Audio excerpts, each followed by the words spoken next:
Dahil sa ginawa sa akin ni Tito, ay kinarir ko na makipagtiyag-tiyugan sa kanya hanggang sa iniwan ako ng aking nanay sa tito at tita ko, noong ako ay 15 pa lang.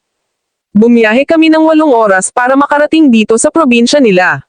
Ang tito ko ay pinsang buo ng nanay ko, may naiwan pa akong 2 kapatid sa nanay ko at mga bata pa ito nung iwan ko, 4 na taon at 2 taon, malaki ang agwat ko sa kanila, hindi ako nakaranas ng pagmamahal sa tatay ko, si nanay mahal naman niya ako, at lagi niya akong pinagtatanggol kay tatay, lalo na pag pinapalo na ako.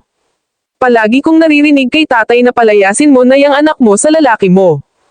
Pero pag tinatanong ko naman si nanay, lasing lang daw si tatay, at seloso kaya ganon, pero siya daw ang tatay ko. Kaya iniintindi ko, at tiniis ko ang pananakit niya sa akin nung bata pa ako.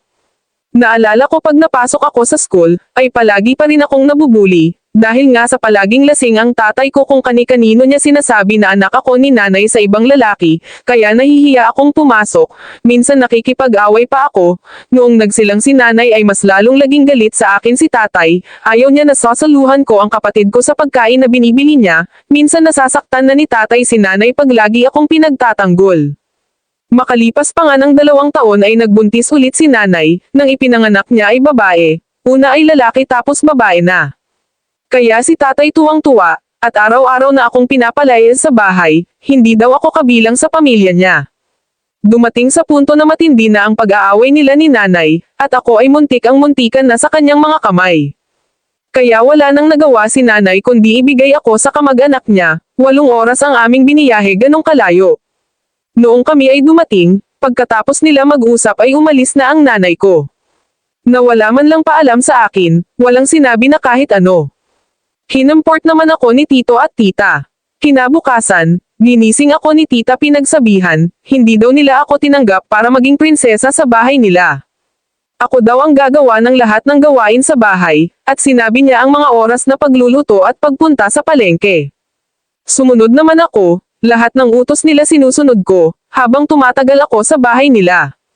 Nadidiscover ko ang mga illegal nilang gawain, napakarami hindi ko nalang babanggitin pa dito.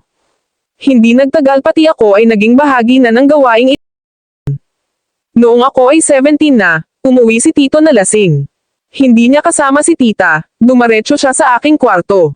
At sabi niya sa akin, kailangan na daw niya akong binyagan bago niya ako isa lang. Hindi ko man maintindihan ang ibig niyang sabihin, ay pinuwersya niya makuha ang pagka-baby ko. Kinabukasan sabi pa sa akin ni tito, kumusta ka na, masakit pa ba perlas mo? Mamaya maligo ka at pumasok ka sa kwarto ko, takot na takot ako hindi ko alam ang gagawin ko. Iniisip ko bakit wala si tita, hindi na uwi, saan kaya pumunta? Maya-maya ay sumigaw na si tito, at pumasok na ako sa kwarto niya, may pinainom siya sa akin na tableta, pampagana iyon.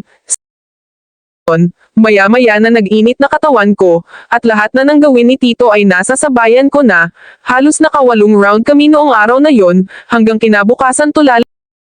Maya-maya dumating na si tita, may kasamang 3 lalaki, hindi ko alam na yon pala ang gagawin nila sa akin. Hindi pa ako nakaka-recover kay tito, pinapasok na nila yung 3 lalaki sa kwarto ko, uminom muna sila ng tableta bago nila umpisahan. Pati yung kaisa-isang butas ko pa, tigtas, sobrang laspag ang katawan ko at pagkatao ko, hanggang sa nasanay na ako na ganon ang ginagawa ko. Pag walang customer, si tito ang pinili ko. Mas enjoy na siya sa akin, at ayaw na niya makasiping pa si tita. Hanggang sa kinukuha ko na ang loob ni tito, inaayos ko palagi. At binibigyan ko ng magandang performance pagdating. Bata ako si tita matanda na mataba pa, kaya nung hulog na sa akin si tito. Palagi silang nag-aaway, at ako ang kinakampihan, gusto kong makaganti, maghiwalay sila, at nangyari yon, dahil bahay ito ni tito, pinalayas niya si tita, naging reyna na ako ng bahay, at napapasunod ko si tito sa gusto ko, lalo na't pag kinakain ko ang buto. Wala nang lalaking kundi siya, tinanggap ko, binibigyan niya ako ng pera, iniipon ko hanggang sa kaya ko nang lumayo, iniwan ko si tito at lumuwas ako ng Manila. Ngayon isa akong sales lady dito sa mall, single pa rin, hindi ako nag-boyfriend, trauma siguro, Pero marami akong mga kaibigan, dito ko natagpuan sa Manila ang tunay na respeto na hinahanap ko, kaya masaya na ako ngayon, kahit wala akong kapamilyang tunay. Nagmamahal. Melinda ng Cotabato.